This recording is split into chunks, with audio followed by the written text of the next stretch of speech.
Ladies and gentlemen, welcome back to the Hoop World. In the zone, Rich Sutter, Pete Coles, the dynamic duo of the Hoop World. Special guest today. Second time guest also. Coach Chris Caputo from George Washington. Coach, welcome to In the Zone. Coach, great to be back. Coach Caputo is a Westfield State graduate, was my first recruit at Westfield State. I called Coach Jack Curran as soon as I got the job, and he says, "You're going to take Chris Caputo, and he'll be the next Mike Fratello." And what Coach Larinaga said last week was he'll be the next Lou Carnesecca.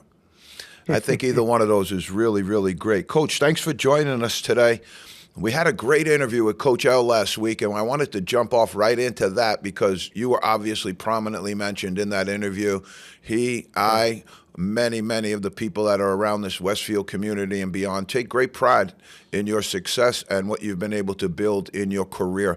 Starting with Coach L, though, he described you as the greatest networker that he has ever been around. How did that happen? Yeah, I don't know. Probably going back to Coach Curran, with his ability to network and the different people in all walks of life that he was connected to, and I saw that and I thought, that's it's kind of a great way to be, where you could dip into different fields and different worlds to, help your players and get exposed to different different things. I think, not necessarily, um, being siloed in your own little cocoon of the basketball world, although, you can network within the basketball world as well. But I think what Coach Larinaga may speak to is just, the ability to kind of be broad with your relationships. And now I think it's starting to show up a lot in our world because of the fundraising and the amount of the agents that you have to have relationships with, and just it's changed quite a bit, in our space, you know. No doubt, no doubt. Coach Larinaga gave some great descriptors. It was actually, he had a great story that, because I want to jump into Coach Curran here a little bit and the influence that he had on your life, my life as Sure. well, Coach Larinaga's life, just a great man, an icon. He brought up this great story of being at Malloy in his freshman year, and in the middle of the freshman year, the coach quit, and they were Yeah. undefeated at the time. And him and another guy who became a famous coach out on Long Island, Dick Zeitler, got called into Mr. Curran's office as freshmen, and he said, "You're now going to coach the team for the rest of the season." And he said that's where he kind of fell in love with it. But that's classic Coach Curran too, letting the players take ownership, letting the players have this valued spot in that Malloy mosaic. And let's just talk about Coach for a minute and what he meant to you and his legacy and how you feel honored to be connected to that. Yeah, I mean, I owe so much of my career, to Coach Curran, first connecting me with, first allowing me to be a part of the program there. Um, I was not, not a Division I player or scholarship player for that. I was Division III player, obviously. A lot of guys would have wanted to be a part of the program that were probably as talented as I was, but Coach, Curran took me in, and then obviously helped me get to Westfield with you. And so that connection obviously was the first step in my journey. And then obviously Coach Larinaga, having played for him, really that Malloy, Coach Curran uh, experience has shaped my life in many ways. And so, uh, you know, it's funny. I was thinking about him a little bit because the Final Four was in Indianapolis this year, and I went out there, and I was only really there for a day or so. Rafael Castro, one of our players, played in the All-Star game and played great, won MVP. But I was walking, downtown, and there's a Shake Shack or not a Shake Shack, a Steak and Shake rather, that's on the corner, kind of downtown. And I remember when we played in the Final Four in '06. um, Coach Curran was with us. Coach Larinaga asked him to join. And I remember one night, might have been the night before the game or 2 nights before the game or what have you, that we played Florida. I went with Coach Joe Bear, who's the coach who was with us back then, but he's the coach of the Pelicans G League team, and we went with Coach Curran to the Steak and Shake, late night, like 10 o'clock at night or something, to have a burger and a shake, and anyway, it was a good memory. It was one of those you remember, just spending different time together, and his influence on me, uh, yeah, is obviously tremendous. As is Coach Larinaga's and as was yours. I always tell people that the way I'm built, my high school coach was somewhere for 55 years. My college coach is now going on almost 30 years in the same job, and then I worked with Coach Larinaga for 20 years. So I don't know if that's good or bad, but it's just sort of the way it is, and the way I've been able to view coaching in terms of trying to lay some roots places and try to make an impact for long periods of time. It's the way the whole thing has evolved has really been a great descriptor of the way that New York basketball is, the way that basketball in general is. It's very close relationships and close networks that you have, and the people that you keep close to you. I always say to people that I never worked a day in my life. Being a basketball coach has been an honor and a privilege, and I don't really believe I've ever had a day's work in my life where I went in. I had guys that were iron workers. I had guys that scaled buildings in the morning at 5 o'clock in the Right. morning, and that's work, Oof. And then I get to come here and, roll up in the gym and work with guys on their jump shot. And, I always felt there was a certain privilege to that, and I think that was something that I carried from Coach Curran as well. Let's describe, because you were an assistant coach, and Coach Larinaga talked about what he did describe was during your time at Mason there when you were volunteering, you weren't allowed to speak to recruits. But what you did was you went out and spoke to every AAU coach, every high school coach, and built those networks that translated into later that Final Four Cinderella run, what I call the greatest Cinderella run of all time. But he laid the groundwork there of your networking and how you took to that job as a volunteer assistant and made it into something really, really special. But what's the difference between being an assistant coach and a head coach? Loneliness. No doubt. Assistant coaches, I never felt very lonely when you're an assistant coach, but a head coach, you feel lonely often, because no matter how good your group is, and we've been fortunate to have good people here, and I've worked with great people in the past. Look, uh, the head coach is ultimately responsible for everything, and there's nowhere to look to. I remember, like, if there's something going on, yeah, I would give my thoughts or my input or what have you, but ultimately, and I'd kind of be like, yeah, I wonder what Coach Larinaga is going to do, Yeah. or hey, I can provide some insights here, but ultimately it's going to be his choice, and we're just going to have to go ahead and try to implement those things. Um, Whereas when you're the head coach, there's nobody to look around to see what they're going to do. You're the one who has to come up with those decisions, and those decisions often affect how much success you have. So yeah, I think that's the biggest difference. I've heard that one before. It's very, very true. Hard to describe that feeling when things are going well. It's pretty good, obviously, but when there are things that are not going well, there's a seclusion that you feel, because you're the one ultimately that people are looking to make a choice or a decision. Um, but yeah, again, it's also, uh, there's a lot of other things that are super positive about, and you learn a lot about yourself and everything as you go through it. When you're standing in the huddle and everybody's looking back at you, there's 5 seconds left in the game and you're down by a point. Everybody's looking at you. And that's what I think you're speaking about, to the loneliness of it, is that you're out there. You're up there at an elevated level, and you have to make decisions that impacts everybody's lives. It impacts your life. It impacts your family's lives. And so that's the tension, that's there. And I feel that myself as well, because I have 411 victories, something like that, but every single loss that I've ever had has kept me up at night. Yeah, those Every single responses. loss Yep. I've ever had, I've been walking the halls of my house thinking about what I could have done Yeah. differently, what I could have changed, how could I have done better, and that sometimes those walls can kind of close in a little bit. And so I'm glad that you have Yep. that realization because it is lonely, it can be lonely, and sometimes as long as you can see what your opponent is, it's a little easier to work with it. Talk about the portal a little bit. This thing has absolutely taken over college basketball. What's it Yeah. done to your life?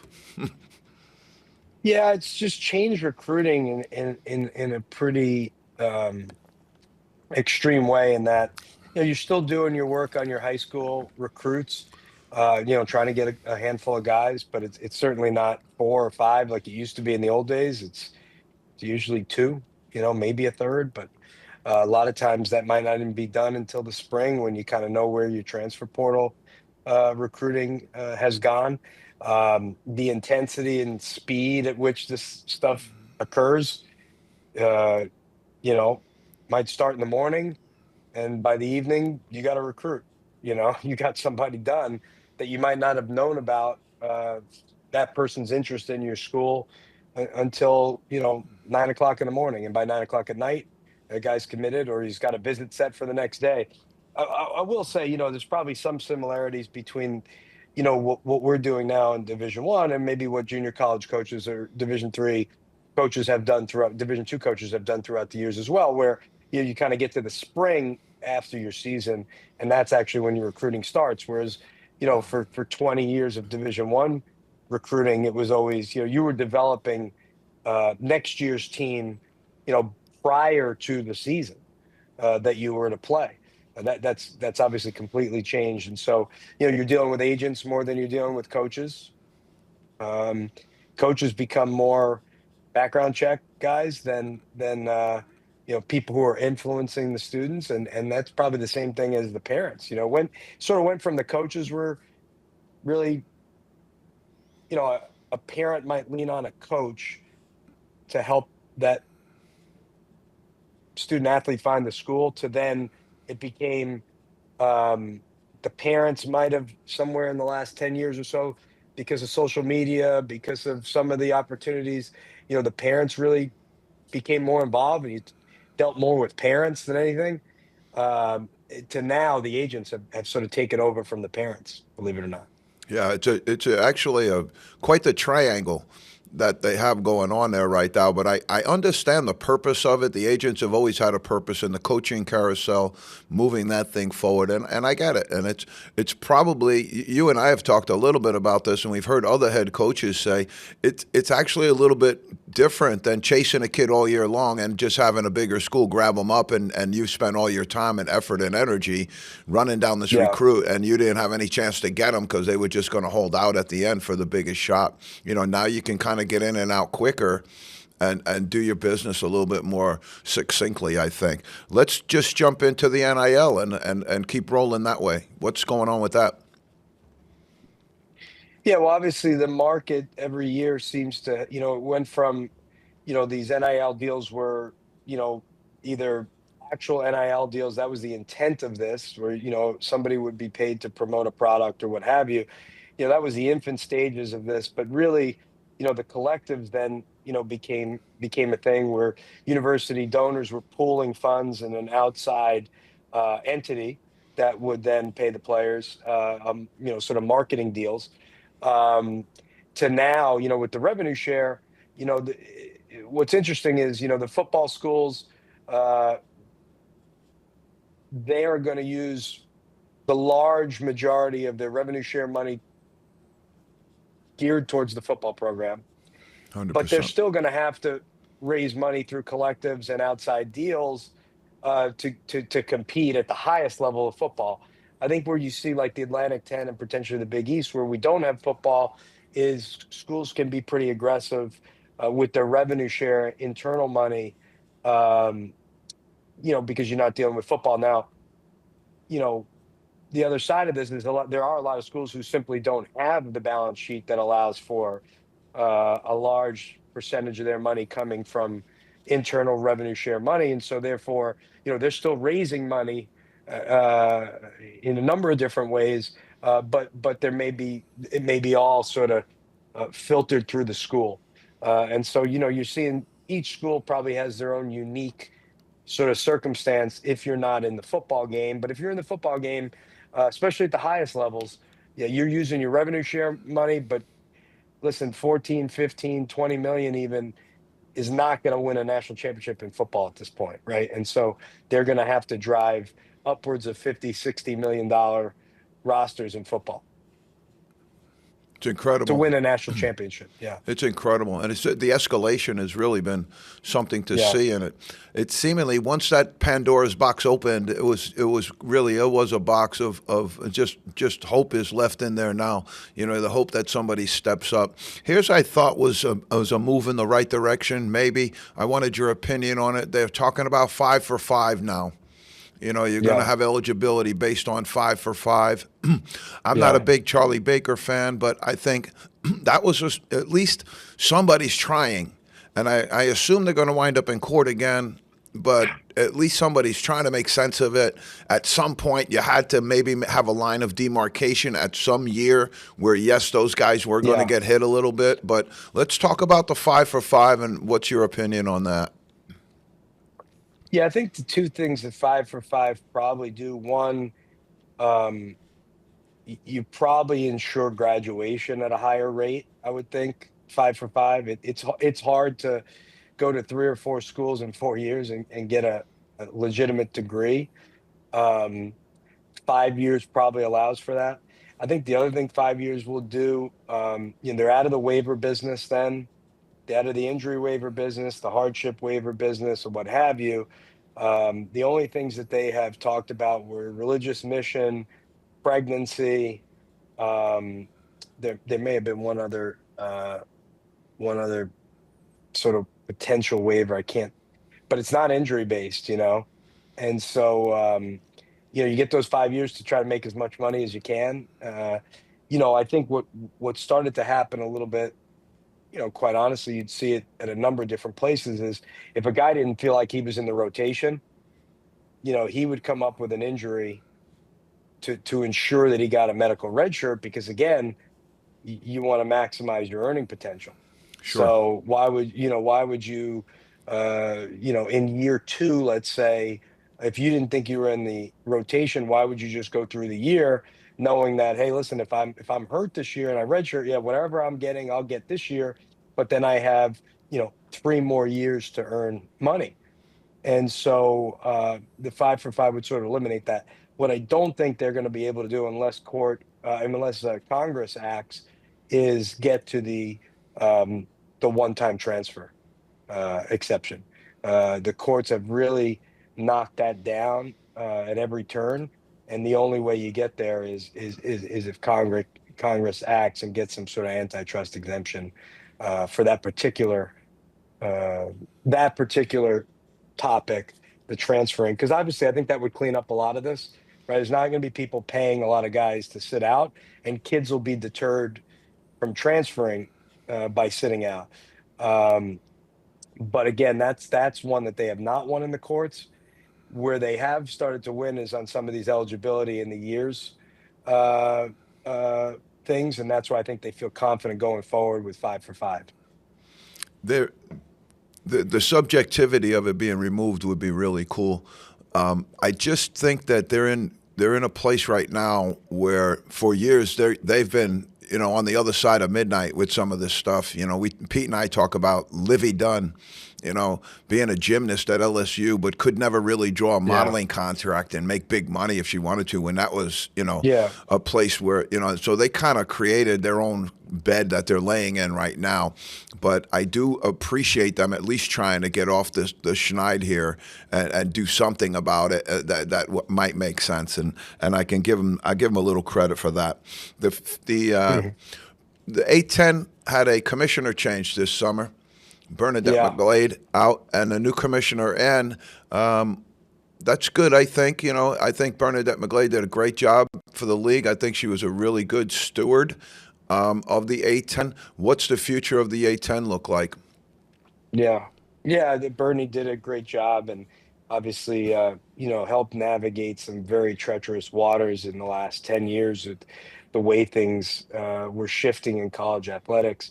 I think Dan Leibowitz has been a friend for a long time, became the uh, commissioner, coming from the Big East, coming from the SEC, coming from a coaching background, was obviously probably well known to your audience as the head coach of University of Hartford at one time, longtime Temple assistant, and a good man.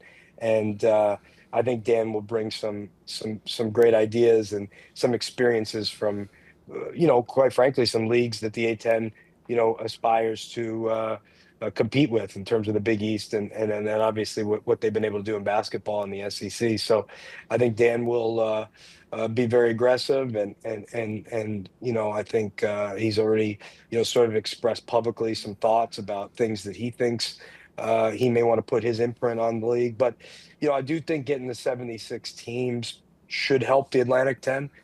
We've been when it's funny, when we've been a multi-bid league since I've been here, teams have won games.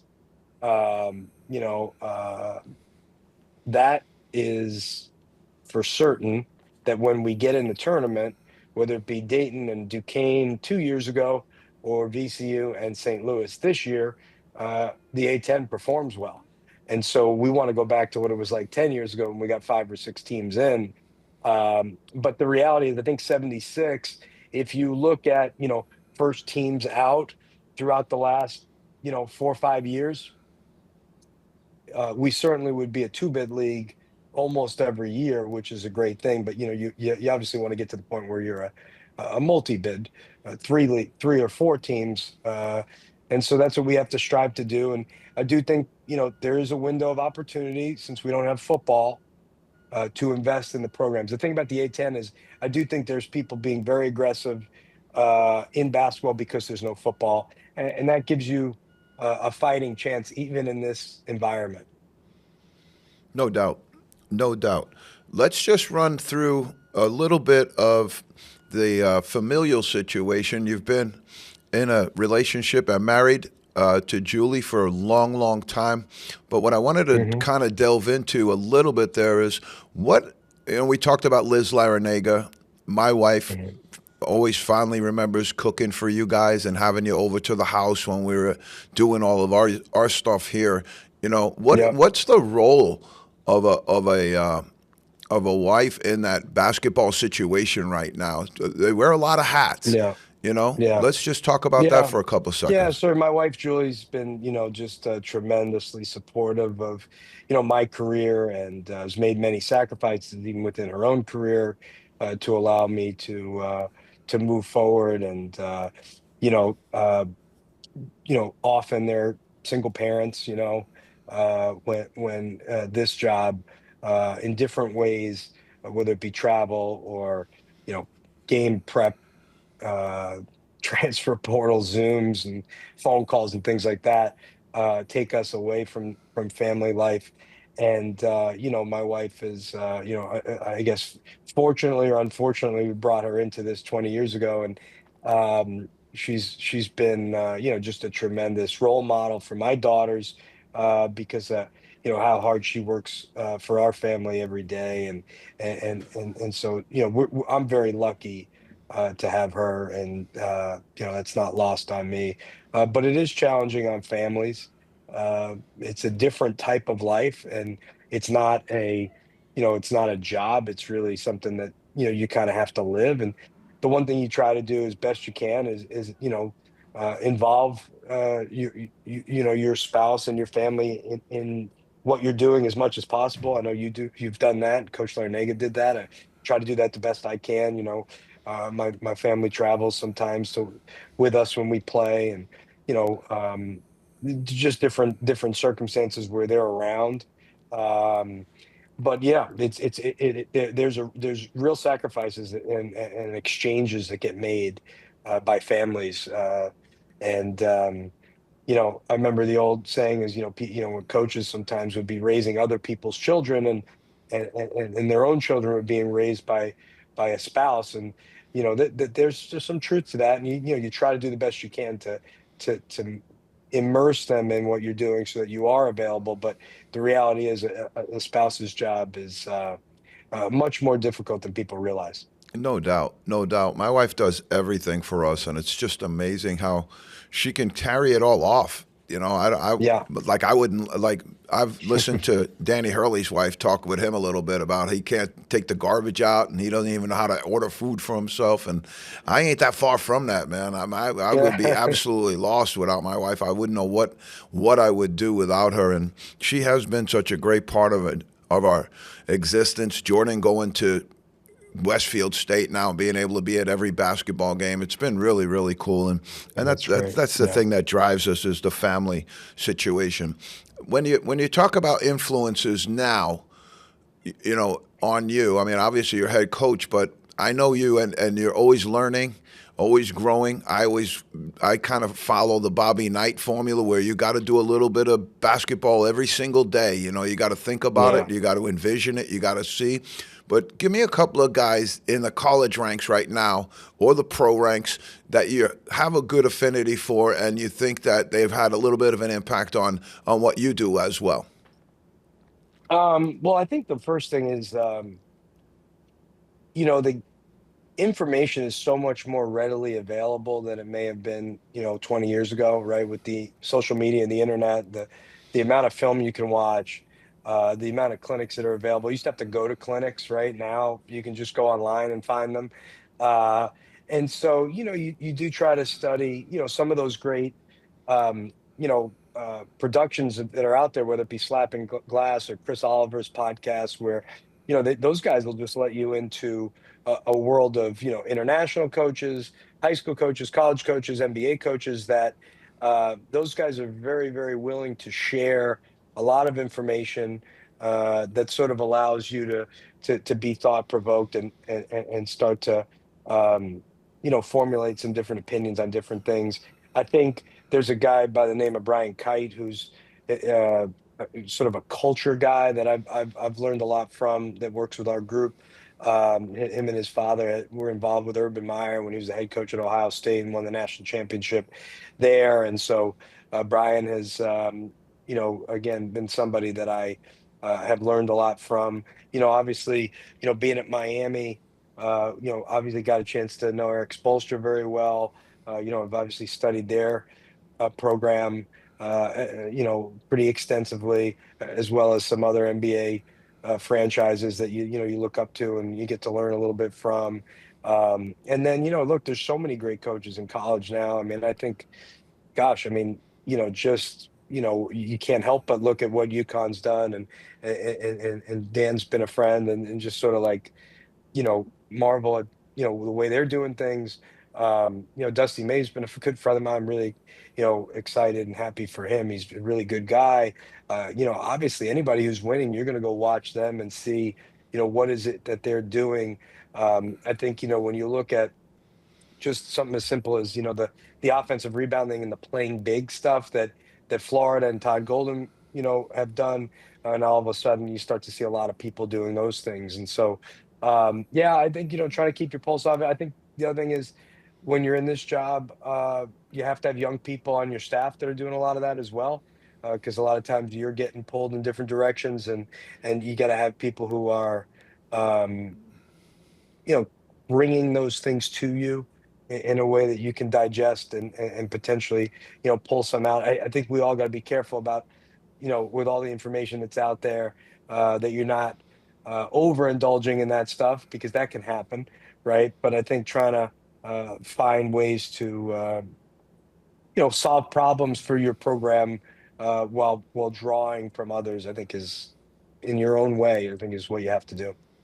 I always say to my players, just because I can make a new play up every single day doesn't mean the ball's going to go in the basket. Yeah. It Yeah. can be that over reliance on different sets and Yeah. stuff like that. Defensively, we talked a little bit on the phone the other night about pick and roll and some of that stuff. What's the new philosophy on some of that stuff?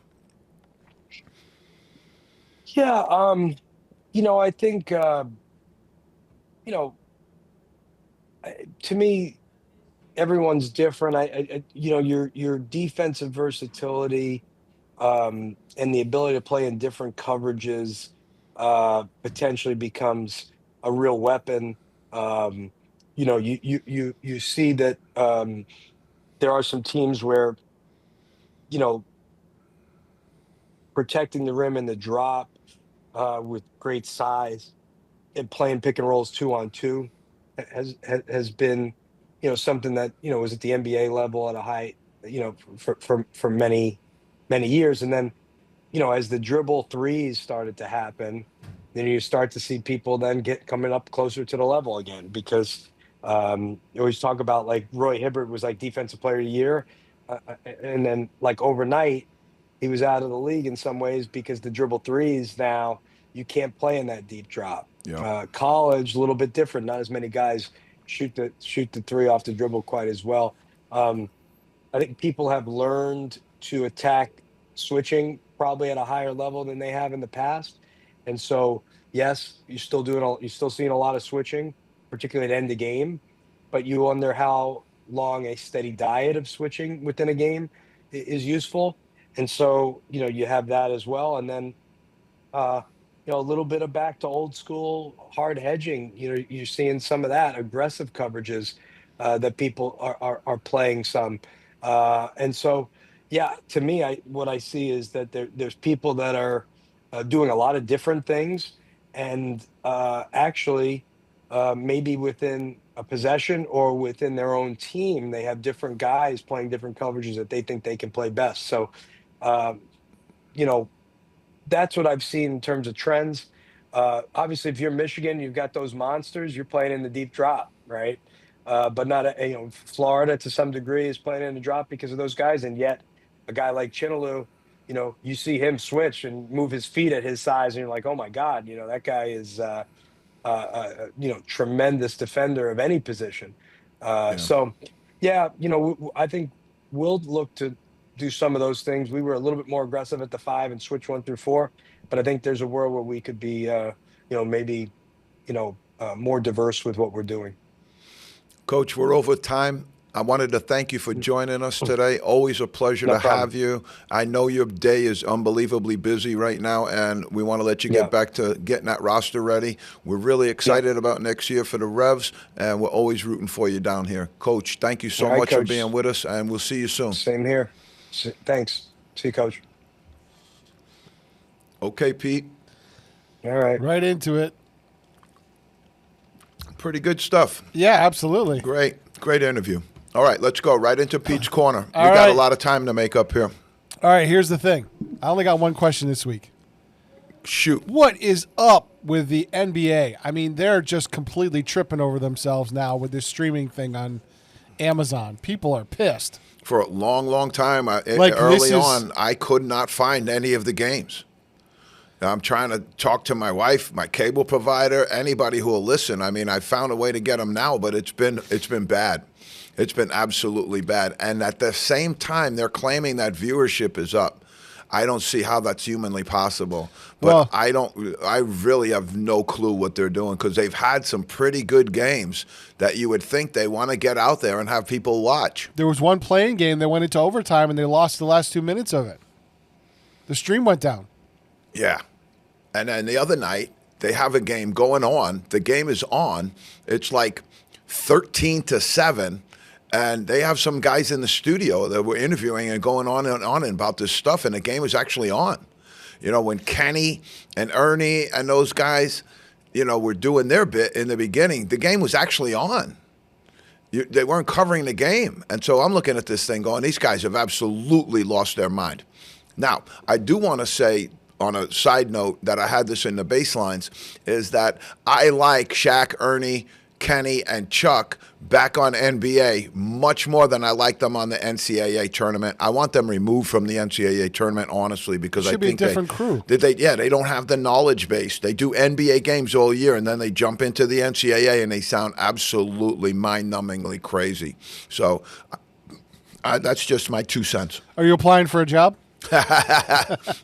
They can come get me anytime they want, Pete. All right, we're going to go through the playoffs here also, but we got a couple of news items that we'd like to share with you. Number one item, NBA draft Rookie of the Year has gone to the number 1 draft pick, Cooper Flagg. He beats out his Duke teammate, Con Knuppel, who finished in second. We personally here at In the Zone had Con Knuppel because we think his team had a better year. We thought he had a better year, but Cooper Flagg's kind of got that name identity. All right, so we went to Austin Reeves, the Lakers. He's back, hopefully, for 5 games for them, trying to close out the Rockets. Right now, the Rockets won last night. It's going to be a close series, and the Lakers now, after having been up a good bit, are now struggling a little bit. They have not had Luka the whole time. Brandon Ingram from the Raptors leaves Game 5 with an injury. I wanted to discuss this with Chris, but we just got so bogged down. I love the Raptors offense. There is an international flavor in this offense that's very creative, really, really good stuff that you're seeing from some of the international coaches that are out there. And this is some really good stuff. I enjoyed it, watching it last night, and I really, really thought it was pretty good. Here's one for you, Pete. DeAndre Jordan is the winner of the Twyman Stokes Award. Did not know we had one. And that's for the Teammate of the Year. Pretty cool stuff, I guess. But here's the thing. Second place went to Jrue Holiday. Cool. Third place went to Jeff Green of the Rockets. Here's 2 things I'd like to say about that. Number 1, DeAndre Jordan's still in the NBA? Crazy. And number 2, I didn't even know the award existed. We follow this stuff pretty close. Yeah. Never heard of it. Never heard of it. Twyman Stokes, Teammate of the Year. I like it, but I never heard of it. Okay, LeBron taking the high road. They asked him point blank, and I hadn't seen anybody really do this. They asked him who he thought was better between Michael Jordan and himself. And I thought he took the high road, gave a very diplomatic answer. His answer was, we have different games.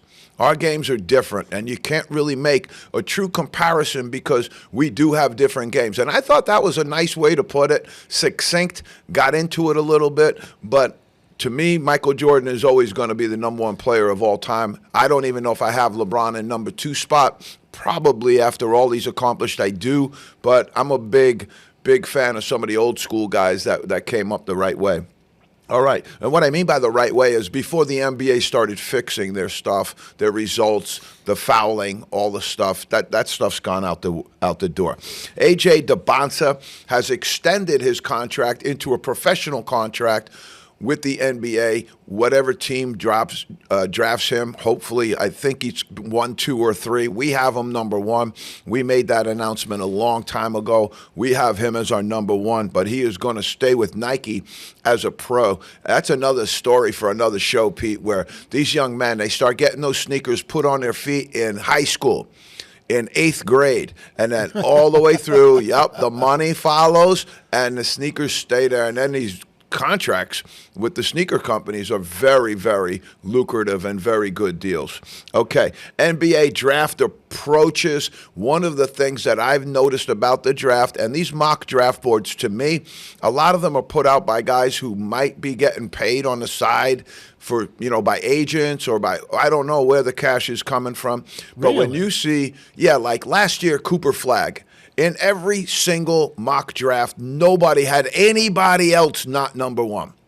I can go for that. But now you got Darren Peterson, and he was at number 1 and barely played this year.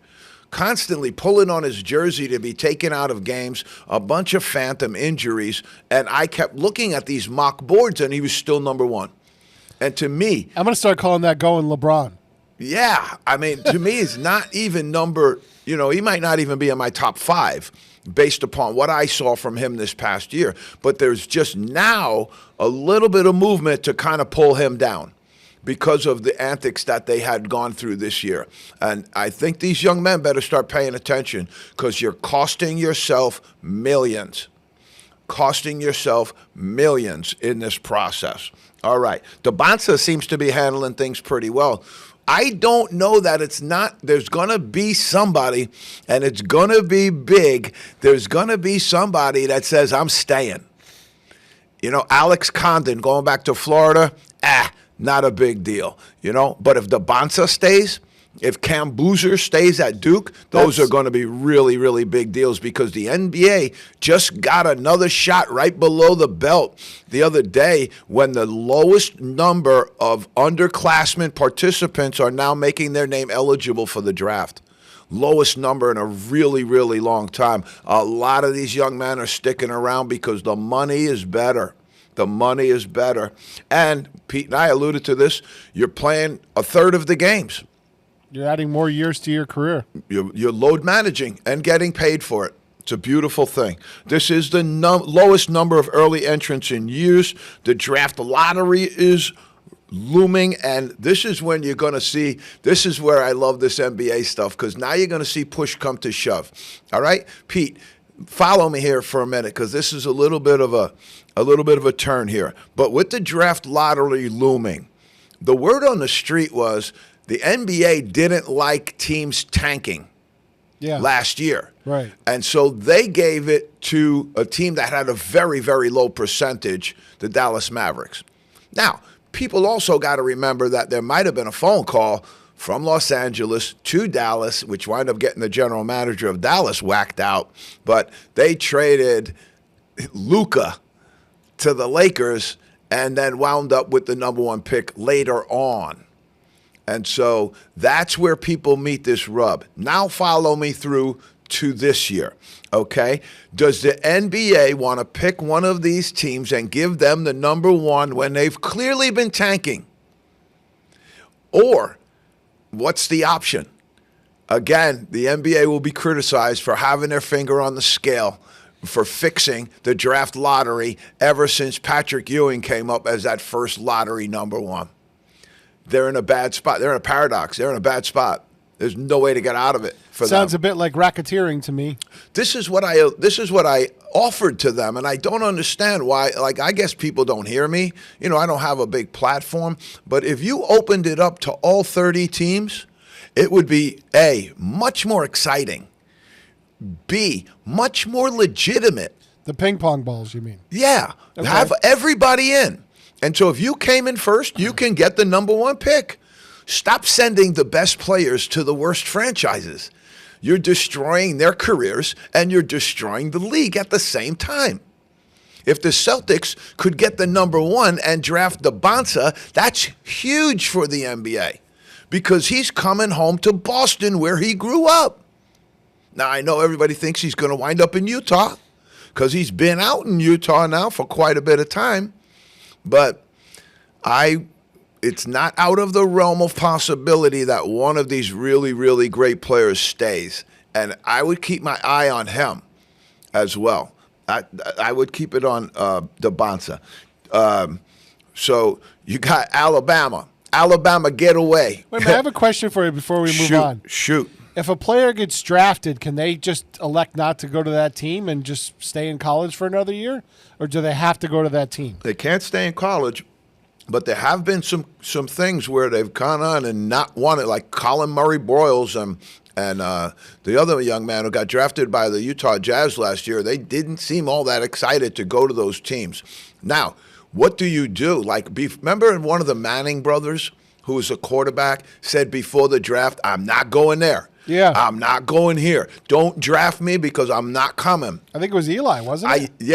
I don't know how much of that is actual real or how much of that is a head fake. Because once the team drafts you, they have the rights to you. And so now they can either sign you, trade you, or not bring you into the NBA at all. The chance that you can get to another team without their say-so isn't strong. But if a player gets drafted in the NBA, doesn't want to like where they're going, say to some crappy team like the Pelicans, and then they sue the NCAA because they said, well, we could stay in college. We're not going to go to the pros. What happens then? Now you've got a real problem. That's when you get blackballed. That's when no NBA owner will sign you. I had a guy I worked for. His name was Mark Murphy. He was the athletic director at Colgate University. He was also a strong safety for the Washington Redskins, who played under George Allen. Him and another gentleman in the NFL went and started to formulate and talk about forming the Players Union. Mm-hmm. Jack Kent Cook, who was the owner of the Redskins, this is on hearsay, so take it for what it's worth, told Mark, if you go through with this, you'll never, ever play another down in the NFL. Guess who never played another down in the NFL? Mark Murphy. Also a different era, though, because people are so happy nowadays, and people are more likely to come around to the other side. No doubt. No doubt. There's always litigation. There's always a way to get into this thing and make it happen. But you're going to destroy yourself in that process, too, because you're going to be – and this is why I say eliminate all that. Have every team have no waiting. Just because you came in last doesn't mean you get 12 balls. Everybody gets one ball. Pop it up and let it roll. And that way you restore legitimacy to something that they think is rigged. People around the NBA think that stuff's rigged. And if you watch last year, if you watch the first year, you have a hard time saying that it's not. And then later on, now the NBA works it out also, is how does anybody think that they would trade Kobe Bryant? Why would anybody ever trade Shaquille O'Neal?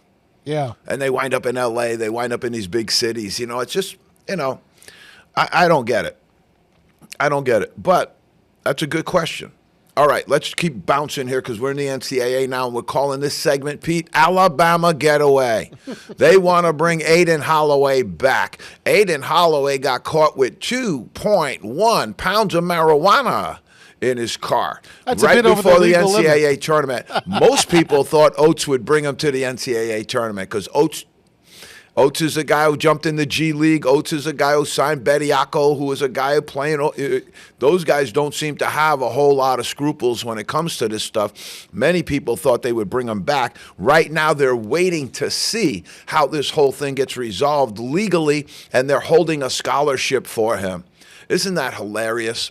You're paying somebody $800,000 to $1.5 million a year, and you're still giving them a scholarship. It's unbelievable.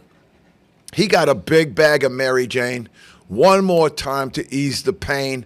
He had it all going on. And right before the NCAA tournament, I don't know how much 2.1 pounds of marijuana is, but I know it wasn't as much as his NIL deal was worth. This is why they want him back, though, Pete. He averaged 16.8 points per game and averaged, this is huge, 43.8% from three-point range. They're three ballers. That's why they wanted him back. Yep. Crazy. All right. It's a felony, too, if that matters. Yeah. T.J. Otzelberger, coach from Iowa State, one of our favorites here in the zone, just signed a 10-year extension, $6 million. He's 124 and 53 since 21-22. Unbelievable. Tyran Stokes, the number one player in the country, did two things for me the other day. Number one, put on one of the worst press conferences I've ever seen on an NBA game. It was awful, him selecting his college. But it did one thing for me when he selected Kansas as his school. It says to me that Bill Self's not retiring. That's what it told me. When he picked Kansas, had he picked Kentucky or one of those other schools, that would have told me that Bill Self might be retiring. But with Stokes going there, no way is you going to get a retirement out of that. But also, this comes down to some of the discombobulation that's happening at Kentucky. Big bag, but people are running from them now. They've got more money than anybody in this whole thing, and they're not signing these top-level guys. Something's going on there. Yeah, I'm not 100% sure what it is. Seems like there's just about the NCAA is going to drop the hammer on him or something. I don't know what you can do anymore to break rules. I don't know. You know, they must have done something. I'll tell you where the NCAA might have some play, and that's if they're, making improper contact. If they're colluding with agents and coaches and doing all this stuff. It's so mind-numbingly crazy right now that you would even do that stuff because you don't have to. No, you don't have to talk to a player anymore. I bet a lot of coaches like that. You don't got to talk to a player anymore. Go to his agent. What's the number? 800,000. Goodbye. What's the number? 600,000. We can do that. It's very transactional now. It sure is. The NCAA, Charlie Baker, came up with a 5-for-5 rule, Pete. They want to give you 5 years.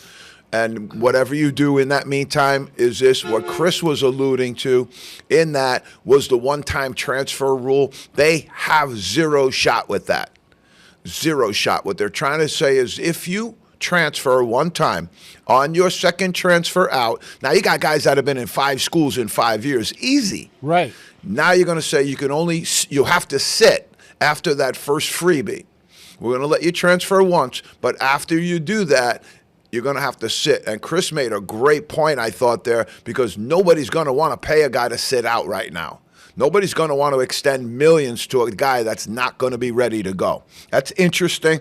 We're going to keep an eye on it. The NCAA, right around this time, they slid that Trojan horse in there like nobody's business. Expansion up to 76 teams. They had called for it. They were like, oh, we're not sure. We're not sure we're going to. And bang, there it is. All they do is lie, obfuscate, and hide the truth until it's time to break it. They break it, and they hope something else is going to fill the airwaves right after it. Unbelievable. It's going to water down the tournament a little bit, in my opinion.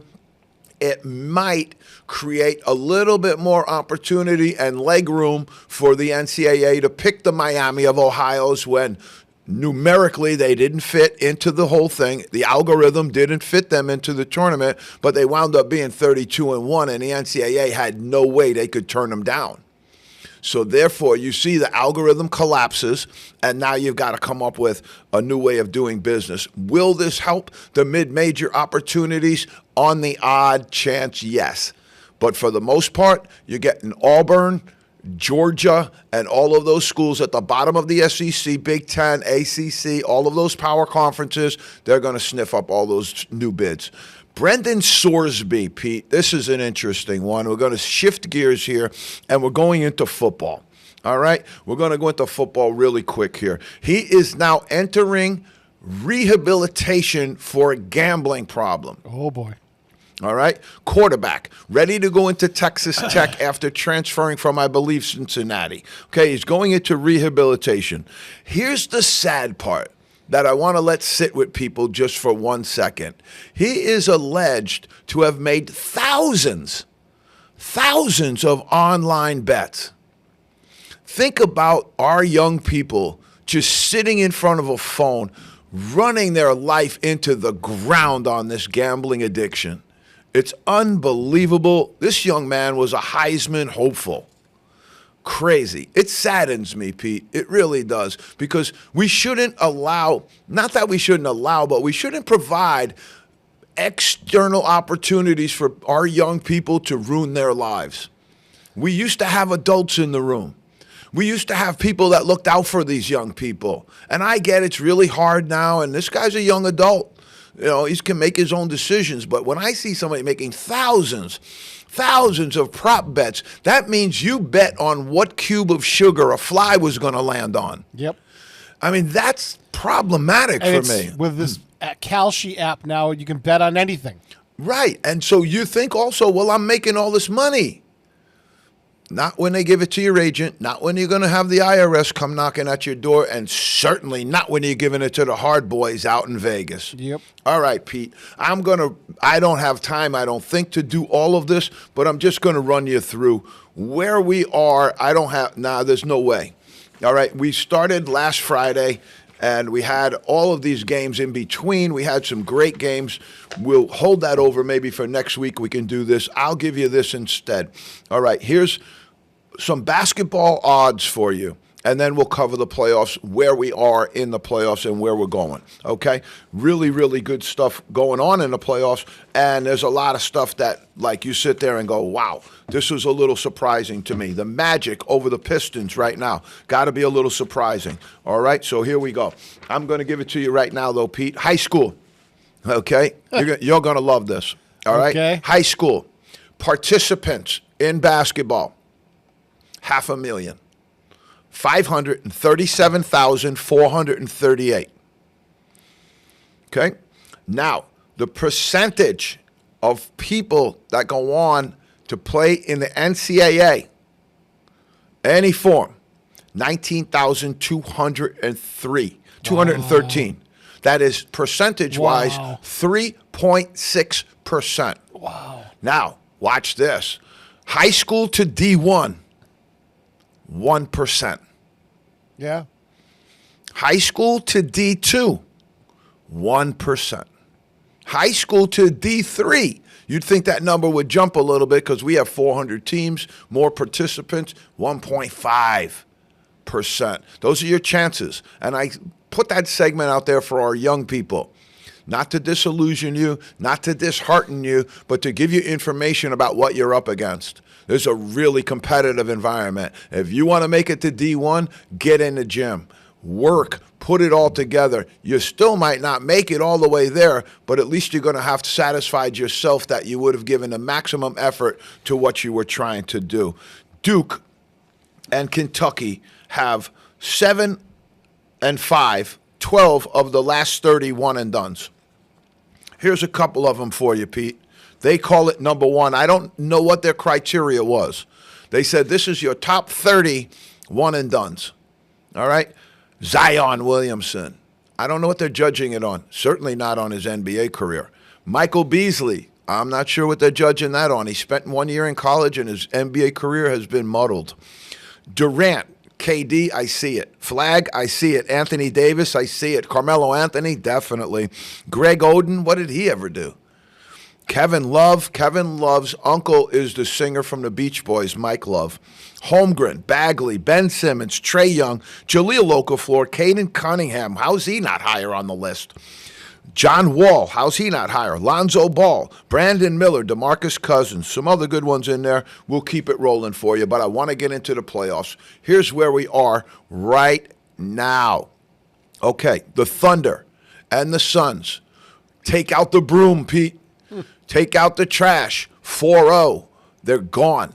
The OKC Thunder are veterans of this playoff system right now, and they know that they need rest. They're going to get it done. Okay, so now you got the Lakers and the Rockets, 3-2.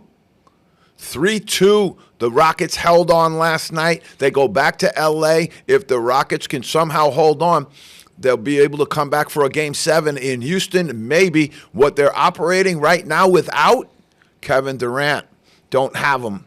Nugs and the Wolves, this has been an upset special we're keeping our eye on. The Wolves, just like we called it, they're rising. They're ready to go. And the Nuggets are struggling, having trouble. The Nuggets trail this series 3-2 currently, and the Wolves have looked dominant. Really, really good. Spurs and Blazers. The Spurs, baby. The Spurs and OKC are going to be a really good one if they get there. Going to be really good because the Spurs look great. Stephen Castle had a monster game the other night, too. But the Blazers, 4-1. They took the Blazers out 4-1. I thought the Blazers were lucky to get a game. They really were. Scoot Henderson went for 31, and they got a game. Here's the big kahuna, Pete. Pistons and Magic. The Magic lead this series 3-2, and they have dominated the Pistons. Wow. Dominated the Pistons. They've looked really, really good, and I don't know how. I don't know who they got. I don't know what they're doing, but you had 2 45-point games the other night from Cade Cunningham and Banchero, 2 monster performances, but the Magic have really held that there, and if they take them out, it's going to be the second year in a row. The Eastern Conference leader, last year the Cavaliers, got bounced out by the Pacers. You're going to get somebody bounced again, quite possibly, in that first round. Cavs and the Raptors, great series. Been a really, really good series. 3-2, Cavaliers lead, and that one's been tight. There has not been a lot of leg room there. All right, now you go to the Knicks and the Hawks. Knicks lead 3-2, and they're lucky to be up 3-2. Very lucky to be up 3-2. They got Game 6 tonight, and they got to go back to the Garden possibly after that. If I know the Knicks right now, with the age of some of the bodies in that group, they're going to try and turn it out in 6 and get some rest. Celtics, 76ers, I didn't see this coming either, but out of the woodwork comes Joel Embiid. Out of the woodwork comes Paul George, and they look great the other night. They look like they got a little bit more than the Celtics right now in that lineup. Celtics lead 3-2, however, and then tonight you're going in and you're going to see some people also close up their season. Some people will advance. Other people will get eliminated. Pete, all the way down to it. That's us in the zone, folks. We bring it to you straight down, the best 60 minutes in basketball in the country. We'll see you next week in the zone.